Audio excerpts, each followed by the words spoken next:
Let's look at the economy in America. Stubbornly high US inflation has grown stronger than expected. US prices rose 3.5% in the 12 months to March, which is up by 0.3% from February. How will the state of the US economy impact the election?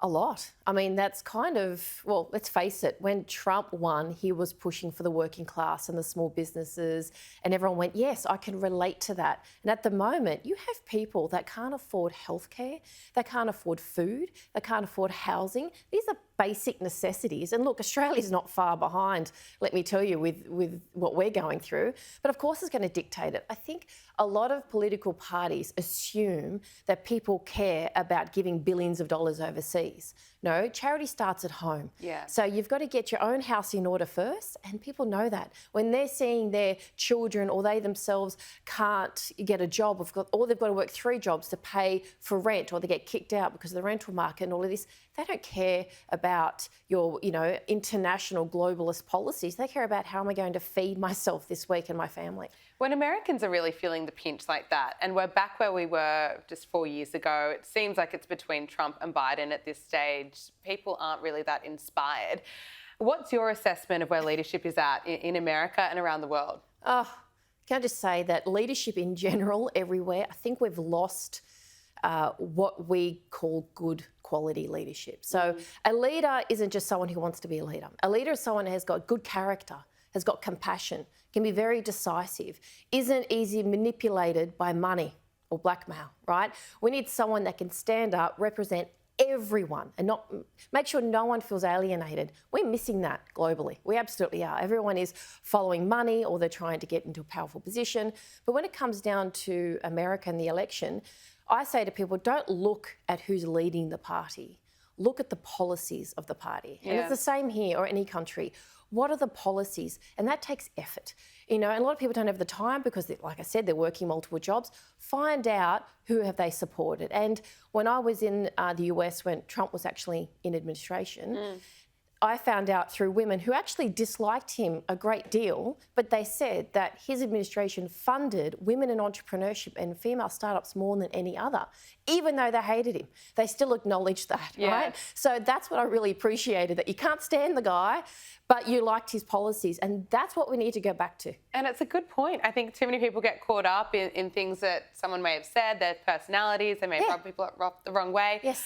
But if you look at the policies, then you can make an informed decision. That's right, because the leaders will change. I mean, they look the wrong way one day and that party will bump them out. And we've seen that happen in Australia, right? So we need solid policies. So look at the policies and look at their track record as well. Let's look at Donald Trump's campaign trail so far. Melania has so far been keeping her distance from his re-election efforts, but it appears now that the election is drawing closer, that Melania is officially back. She was photographed at a fundraiser in Florida on Saturday, which reportedly brought in $50 million.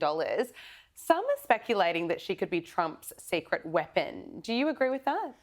I absolutely agree with that. And I think we underestimate women.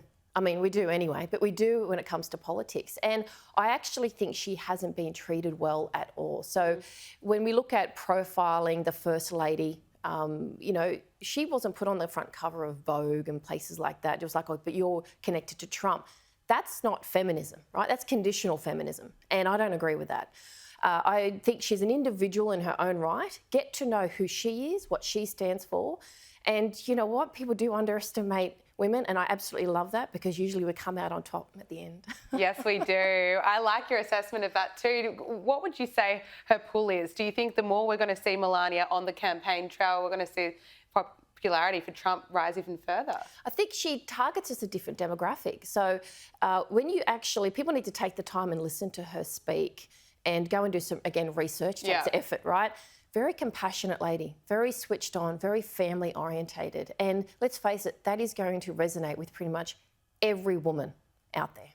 Let's talk about the royal family. Earlier this year, we witnessed the royal family really lose control of the narrative as the palace released a doctored Mother's Day photo. Poor Princess Catherine had to take the blame for that while there was intense speculation about her whereabouts. Has the royal family regain trust with the public? It's been a month or so since that incident, and now the royal family is being more transparent with the health conditions of Princess Catherine and King Charles. has it done a good job in regaining trust? Look, I don't think people care too much about Charles. I think it's Catherine that they actually care about because they really like her. But this is really difficult because you've got to understand the royal family lives off the people, right?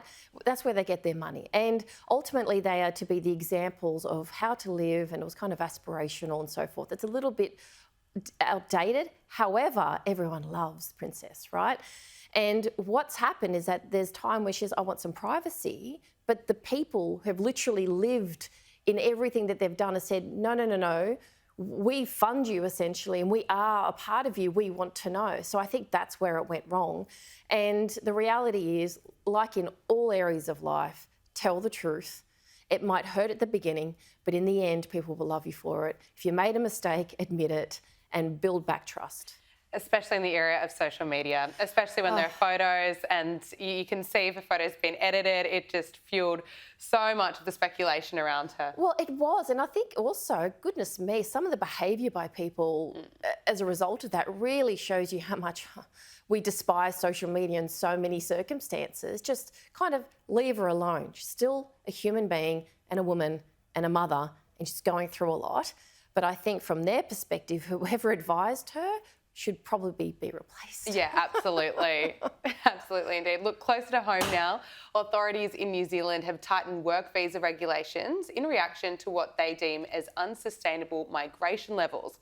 Low-skilled applicants are now required to meet English language proficiency standards and are permitted to stay for a maximum of 3 years, a reduction from the previous duration of 5 years. New Zealand policymakers warn that increasing arrivals are driving up rents, house prices and inflation. What do you make of the move? What's interesting is that we have been brainwashed, literally, by all governments that migration is good for the economy, right? That only works if we have housing and jobs and infrastructure for the migration, right? Because if not, that's what happens. Housing prices go up. We've got slums where people have to have 20 people living in one house just to survive. And limiting it from 5 years to 3 is interesting because where's the stability in that? So if someone is moving country, they're going to another home, like they don't know maybe the language or they're learning it, which is understandable, and they're supposed to, establish roots. 3 years goes very quickly. 5 years gives them an opportunity to really work in the company and grow and get promoted and potentially stay on. So I say don't come at all, or limit how many come at all, but don't limit how long they're here or in a particular country, because you're pretty much saying come for 3 years and then see you, then they're uprooted again and have to leave, and that's just ridiculous. Yeah, it doesn't make a lot of sense, does it?